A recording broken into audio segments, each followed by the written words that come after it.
Hello guys, welcome back. And നമ്മളിന്ന് നോക്കാൻ പോകുന്ന സിനിമ എന്ന് പറയുന്നത് ഭുവന വിജയം എന്ന് പറയുന്ന ഒരു സിനിമയാണ്. സോ ഒരു ഭുവന വിജയം എന്ന് പറയുന്ന സിനിമ ഒരു കോമഡി ഫാൻറ്റസി ജനറിലൊക്കെ വരുന്ന ഒരു സിനിമ കൂടിയാണ്. ആൻഡ് ഫാനാണ് ഞാൻ. ഓക്കെ, അപ്പോൾ ഈ ഒരു സിനിമയെ പറ്റിയിട്ട് പറയാനുള്ളൊരു കാര്യം എന്ന് പറയുന്നത്,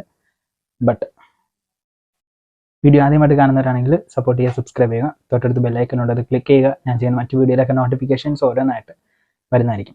ഭുവന വിജയം സിനിമയുടെ കൺസെപ്റ്റ് എന്ന് പറയുന്നത് നമുക്ക് പല സിനിമകളിലും വേൾഡ് സിനിമകളിലും ഒക്കെ തന്നെ ഇതിനുമ്പ് വന്നിട്ടുള്ള ഒരു കൺസെപ്റ്റാണ്. സോ ആ ഒരു കൺസെപ്റ്റ് എന്ന് പറയുന്നത് ഈ നമ്മളെ ജീവൻ എടുക്കാൻ വേണ്ടിയിട്ട് അങ്ങ് ലോകത്തു നിന്നൊക്കെ വരുന്ന ആൾക്കാരുണ്ടല്ലോ. സോ അവർ അങ്ങനെ ഭൂമിയിലേക്ക് വരികയാണ്. പക്ഷെ വരുന്നത് ഒരു ആട്ടോ ഡ്രൈവറിൻ്റെ ജീവൻ എടുക്കാനാണ്. സോ അങ്ങനെ വരുന്ന ആ ഒരു സമയത്ത് ഉണ്ടാകുന്ന കാര്യങ്ങളും ആ ആട്ടോ ഡ്രൈവറിൻ്റെ ജീവൻ എടുക്കുന്നുണ്ടോ ഇല്ലേ എന്നുള്ള കാര്യങ്ങളൊക്കെയാണ് നമുക്ക് ഈ ഒരു സിനിമയിൽ പറയുന്നത്. ആൻഡ് അത് തന്നെയാണ് ആ ഒരു പ്ലോട്ട് എന്ന് പറയുന്നത്. പിന്നെ ഉണ്ടാകുന്ന സംഭവങ്ങൾ എന്തൊക്കെയാണെന്നുള്ളത്. ആൻഡ് മൂവിയിൽ എനിക്ക് പോസിറ്റീവായിട്ട് തോന്നിയ കാര്യങ്ങൾ കുറച്ച് നാച്ചുറലായിട്ട് കൊണ്ടുവരാനൊക്കെ അവർ ശ്രമിച്ചു. അതൊക്കെ ഒരു 50% ഒക്കെ ആയിരുന്നു. പിന്നെ ഒരു എൻ്റർടൈൻമെൻ്റ് ആയിട്ട് നമുക്കൊരു ആവറേജ് ലെവലിലുള്ള ഒരു പടമൊക്കെ കാണണമെന്നുണ്ടെങ്കിൽ മാത്രം ഒരു ആവറേജ് ആ ഒരു ഫീല് മാത്രമേ നമുക്ക് ഈ ഒരു സിനിമയിൽ കിട്ടുള്ളൂ.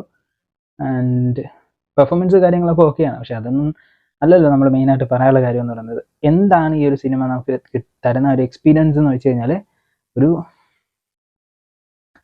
സംതൃപ്തി കിട്ടി എന്ന് പറയുന്ന ഒരു എക്സ്പീരിയൻസ് ആണ് നമുക്ക് തരുന്നത്. അതുകൊണ്ട് തന്നെയാണ് ഞാൻ ഒരു ആവറേജ് പടം എന്ന് പറയുന്നത്. സോ ഈ ഒരു സിനിമ ആരെങ്കിലും കണ്ടവരാണെങ്കിൽ ഉറപ്പായിട്ട് നിങ്ങളുടെ ഒപ്പീനിയൻ എന്താണെന്നുള്ളത് കമൻറ്റിൽ ലീവ് ചെയ്യുക. സോ വീണ്ടും സന്ദിപ്പാം. Take care.